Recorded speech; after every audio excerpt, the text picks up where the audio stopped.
నమస్తే, నేను మీ ఎంవి నాయుడు. ఈరోజు పార్వతీపురం మన్యం జిల్లాలోని ప్రధాన చూద్దాం. చెరువులు అడుగుతూ ఉన్నాయి, అభివృద్ధి ఇంకెప్పుడు? కేంద్ర ప్రభుత్వం అమలు చేస్తున్న పిఎం కిసాన్ సంయోజన జల యాజమాన్య పనులు జిల్లాలో కదలం లేదు.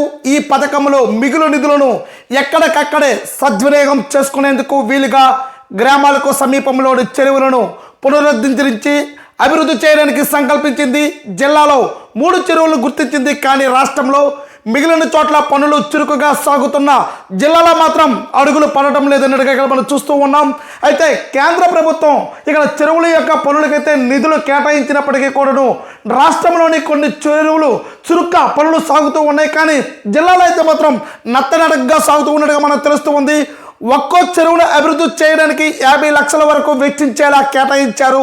ఈ నిధులతో చెరువు గట్టును పటిష్టం చేయాల్సి ఉంది.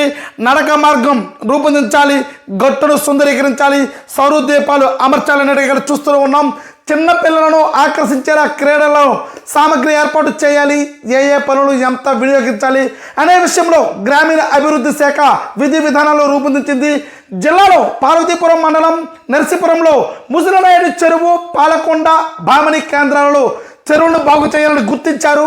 ముసలనాయుడు చెరువులో పనులు చేపట్టడానికి ఎందుకు ఆలస్యం అవుతుందని ఇటీవల జరిగిన జిల్లా సమీక్ష సమావేశంలో పార్వతీపురం ఎమ్మెల్యే విజయచంద్ర జిల్లా జల యాజమాన్య సంస్థ పీడి రామచంద్రరావును ప్రశ్నించారు.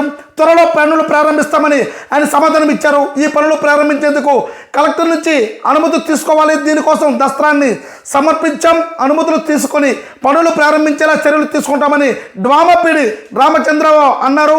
మెటీరియల్ అంతా గ్రామీణ అభివృద్ధి శాఖ సరఫరా చేస్తుందని, సామగ్రి వచ్చిన వెంటనే అమర్చడం పూర్తవుతుందని ఇక్కడ చెప్తూ ఉన్నట్టుగా తెలుస్తుంది. అయితే ఇక్కడ కేంద్ర ప్రభుత్వం పూర్తి క్షేత్రస్థాయిలో అయితే మాత్రం చెరువులని అభివృద్ధి చేయాలని నిధులు వెస్తున్నప్పటికీ కూడాను రాష్ట్ర ప్రభుత్వం అయితే మాత్రం కొన్ని చెరువులు అయితే శరవేగంగా పనులు జరుగుతూ ఉన్నాయి. కానీ పార్వతీపురం మన్యం జిల్లాలో అయితే మాత్రం ఇక్కడ 3 చెరువులను అయితే మాత్రం ఇక్కడ నిధులు కేటాయించడం జరిగింది. అయినా సరే ఇక్కడ నత్తనడగ్గా ఇక్కడ చెరువులు అభివృద్ధి అనేది జరగడం లేదన్నట్టు చూస్తూ ఉన్నాం. చెరువులు పూర్తి క్షేత్రస్థాయిలో అయితే మాత్రం చేయకపోతే రాబోతున్న రోజుల్లో మూగజీవులకి నీరు ఉండదు కూడా అన్నట్టుగా మన గతంలో మనం చూస్తూ ఉన్నాం. చాలా వరకు అయితే మాత్రం చెరువులన్నీ కూడా ఎండిపోయే పరిస్థితి వస్తూ ఉన్నాయి. అయితే ఈ చెరువులన్నీ కూడాను పూర్తిగా బాగు చేస్తే పంట పొలాలకు కూడా నీరు వచ్చే సదుపాయం కూడా ఉంది.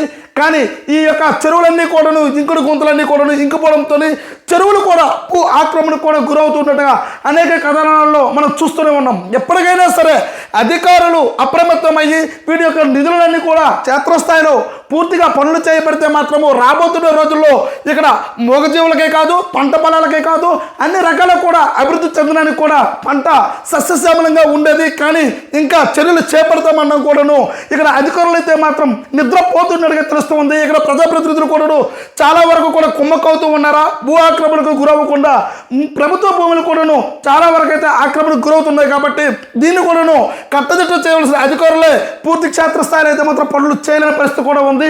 ఇప్పటికైనా కేంద్ర ప్రభుత్వం నుంచి వస్తున్న నిధులైతే మాత్రము చెరువులకైతే అభివృద్ధి చేయాలి, వీధి లైట్లు ఏర్పడాలి, నడక మార్గం ఏర్పాటు చేయాలి. ఇవన్నీ మాటలకే కాకుండా క్షేత్రస్థాయిలో జరిగితే మాత్రము రాబోతున్న రోజుల్లో చెరువులన్నీ కూడా సుందరీకరణగా జరిగి పూర్తి భవిష్యత్తు తరానికి కూడాను పూర్తిగా మంచి వాతావరణం కూడా ఏర్పాటు చేయవలసినట్టుగా ఉంటుంది. కానీ ఎప్పటికైతే మాత్రము నిధులైతే మాత్రం వస్తూ ఉన్నాయి. కానీ ఏ స్థాయిలో మాత్రం ముందుకు అడుగు వేయడం లేదన్నట్టుగా ఇక్కడ తెలుస్తూనే ఉంది. చూస్తూ ఉండండి ఎంవి న్యూస్. నేను మీ ఎంవి నాయుడు.